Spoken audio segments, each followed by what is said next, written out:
Let me show you how to create a fantasy temple photo manipulation in Adobe Photoshop.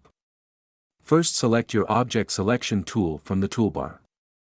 And open the mode at the top, and select lasso. Create a loose selection around the temple and model.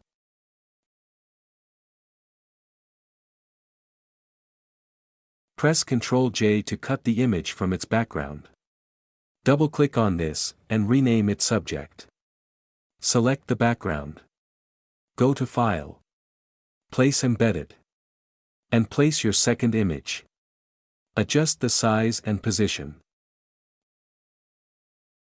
Hit Enter on the keyboard. Select the top layer.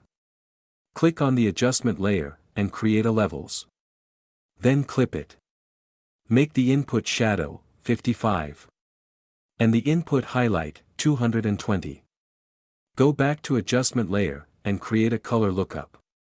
From the drop-down, select the crisp winter.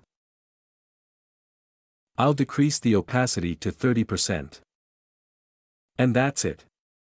Hope you liked it.